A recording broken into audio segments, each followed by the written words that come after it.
Yan, ang sarap, promise.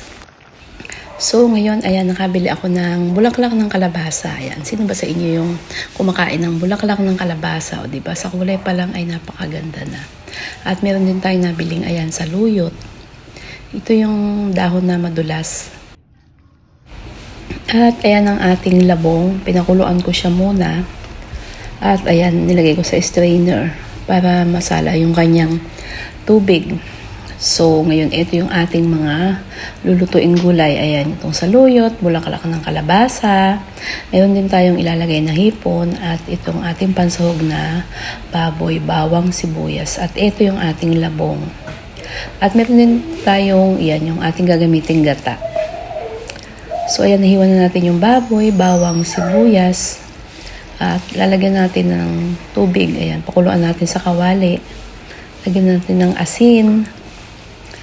At ayan, kumukulo na siya hanggang sa matuyo yung kanyang tubig at lumambot yung ating karne. So, itong bulaklak ng kalabasa, ganito lang yung pag-alis ng mga ano niya, matawag doon. Ayan, yung kung ano yung mga inaalis sa kanya para ito ay itong lutuin. Itong nasa loob niya, ayan, inaalis yan. Tapos, ganyan ginagawa ko, pinuputol-putol. At itong kanyang stem, ayan, parang binabalatan ng konti, ayan, yan. Sasama rin yan. Sinasama ko din yan, ayan. Sa mga kumakain nito ay alam po nila yung kung paano ito putol-putulin. Ayan, ganyan lang. Ayan, hanggang sa matapos natin yung pag-alis ng mga hindi dapat kainin, yung mga nasa loob ng bulaklak ng kalabasa. Pag ako nakakakita nito sa palengke ay talagang bumibili ako nito. Kasi bukod sa masarap na ngang ipanggulay ay ang ganda-ganda pa ng kulay kahit na nga medyo mahal. Kasi yung isang tali nito ay 50 pesos yung aking pagkabili. Ito namang saluyot. Ayan, kami may tanim din saluyot. Pero ayun nga, naaagad. Naaagad dahil lagi kami nagluluto. Kaya ito, bumili ako. 20 pesos tong isang ganitong tali. So, ayan, dito naman, ayan, alisin mo lang yung mga dahon, ayan, pero yung may mga malalang butas-butas na sira, hindi ko na isinasama. Ayan, kasi baka may may mga na ng uod, yung mga kain ng uod. So, ayan, ganyan lang, isa-isahin lang na alisin yung mga dahon, ayan.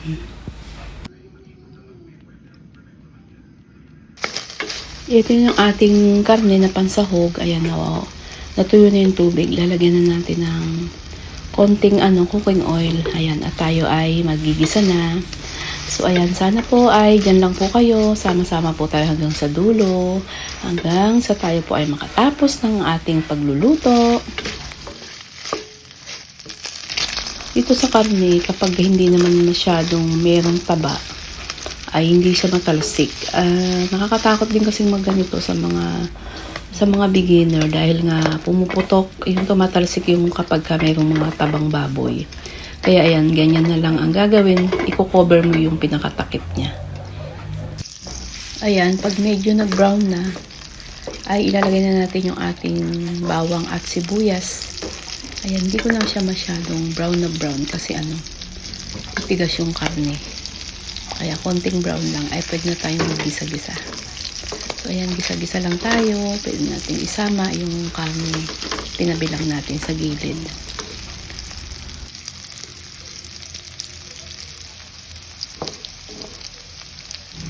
Ayan, after mag-isa ang ating bawang sibuyas, ilalagay natin yung ating labong. So ito nga palang labong ay nasa kalahating kilo yung aking binili. Ayan, para maiba naman yung luto, yun nga, ito ay ating, na lang, gagataan. Lagyan muna natin ng isang basong tubig. Pakuluan muna natin. Ayan, kumulo na.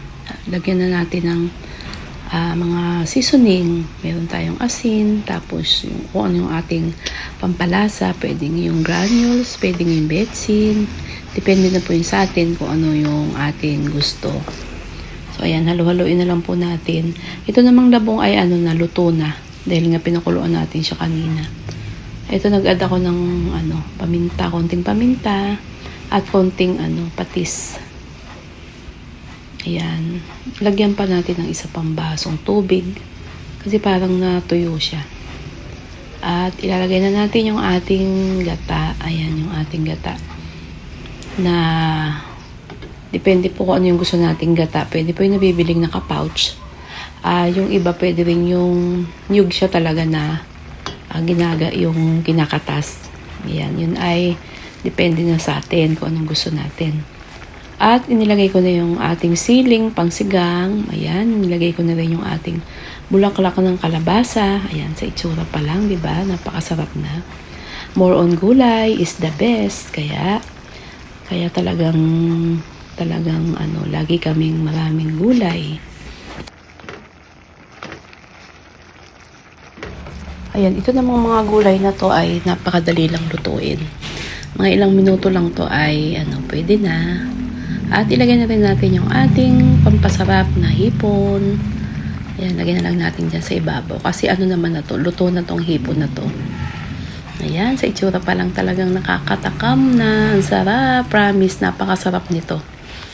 So, ayan, pwede na nating patayin yung ating kalan. Tikman na lang muna natin kung ito ay naaayon na sa ating panlasa. Ayan, sarap. Ayan, para po sa akin ay okay na. Kahit na mas maganda yung medyo matabang kaysa mapaalat. So, ayan, hanguin na natin ang ating ginataang labong with shrimp at bulaklak ng kalabasa, saluyot at may sili. Ayan, napakasarap ng ating pananghalian. So, ayan, luto na po. Kain na po tayo.